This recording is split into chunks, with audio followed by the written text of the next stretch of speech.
Oi pessoal, meu nome é Cecília Brustolini e esse é o Mundo que Fiz. Na aula de hoje eu vou falar sobre as substâncias simples e composta e alotropia. Então vamos lá, né? Então vamos começar entendendo o que é substância. Substância é um conjunto de moléculas que caracterizam um determinado tipo de matéria. Então, por exemplo, se for água, então eu tenho várias moléculas ali de água que constituem aquela matéria, certo? A substância ela pode ser simples ou composta. A substância simples é aquela que é formada por átomos de um elemento químico. Então, por exemplo, H2O2, CO3. Tá vendo que eu posso variar a quantidade, né? Aqui não tá mostrando, significa que é um. Ou pode ser vários, né? 3. Então, está mudando a quantidade, mas elemento químico eu só tenho um elemento químico. Aqui eu tenho 2 hidrogênios, aqui eu tenho 2 oxigênios, tá? Então eu posso variar a quantidade, mas é um elemento químico, ok? Nós temos o simples e temos também a substância composta. A composta, então, ela é formada por mais de um elemento. Então, por exemplo, água, eu tenho H e O, então eu tenho hidrogênio e oxigênio. 2 átomos de hidrogênio e 1 de oxigênio. CO2, então significa que eu tenho 1 átomo de carbono e 2 de oxigênio. HCN, então aqui eu tenho 3 elementos diferentes, então eu tenho 1 átomo de hidrogênio, 1 de carbono e 1 de nitrogênio, tá? Então esse vai ser a substância composta com mais de um, né? Então aqui, ó, 2 e aqui 3. E aqui eu só vou ter um elemento, podendo ter mais átomos, então 2 átomos de hidrogênio. E dentro da substância simples, nós temos a alotropia. A alotropia, ela acontece quando um elemento químico forma mais de uma substância simples. Então, por exemplo, o oxigênio. O oxigênio, ele pode formar o O2 e o O3, que são substâncias diferentes.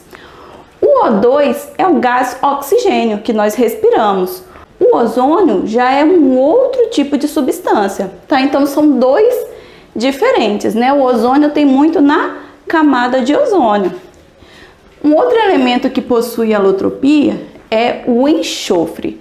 O enxofre nós podemos encontrar ele como monoclínico e como o enxofre rômbico. Tá vendo que a fórmula é igual? Então o que muda se eles têm a mesma quantidade de átomos, né? Nos 2 casos, 8. Vai mudar a forma como eles estão ligados, tá? Então a forma como eles estão ligados vão formar estruturas diferentes, com propriedades diferentes, tá? Então por isso que eles são alótropos, porque eles são compostos diferentes. Então a forma mais estável é o do monoclínico. Nós temos também o carbono, tá? O carbono, ele tem as formas de grafite, diamante, fulereno e grafeno. Sendo que o fulereno nós podemos encontrar ainda como buckball, ou chamado também de futeboleno, tá? Ele tem 60 carbonos que formam tipo uma bola de futebol mesmo. Nós temos também os nanotubos de carbono, tá? Todos esses aqui são só carbono, não tem mais nenhum outro tipo de elemento, é somente carbono.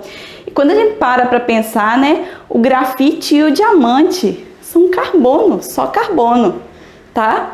A forma que muda é como esses carbonos estão ligados. E essa forma também dá resistência. Por exemplo, o grafite ele é bem resistente, porque para mim romper, eu tenho que romper ligações químicas.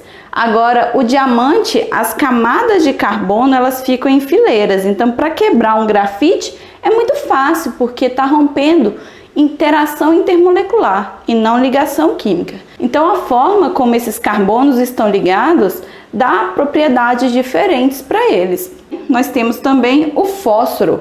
Tem o fósforo vermelho e o fósforo branco. O fósforo vermelho, então, são vários átomos de fósforo e o branco nós temos 4. O fósforo, né, nós estamos acostumados com caixinhas de fósforo, né, para acender, por exemplo, o fogo para o fogão. Onde que fica o fósforo? No palito ou na caixa? Na caixa, tá? A gente sempre pensa no fósforo, né? Ah, o fósforo tá no palito. Não, o fósforo ele está na caixa. Se estivesse no palito, então seria muito perigoso, tá? Antigamente, em filmes, né, de faroeste, mostrava as pessoas, por exemplo, acendendo fósforo no calçado, fazia assim, riscava o calçado ou riscava a parede e o fósforo acendia, tá? Então, não está no fósforo, não adianta pegar o fósforo e tentar riscar em outra superfície, porque onde está o fósforo é a caixinha, tá? Então, nós vimos aqui já as substâncias compostas, certo? Então, essas são as substâncias simples e compostas. Lembra que a alotropia está dentro das substâncias simples. Nós não vamos ter alotropia para substâncias compostas, certo? Então, gente, espero que vocês tenham entendido. Se você não entendeu alguma coisa, deixa aqui nos comentários a sua dúvida. Se você gostou do vídeo, se inscreva no canal, curta o vídeo e compartilhe com seu amigo. E eu te vejo no próximo vídeo. Tchauzinho!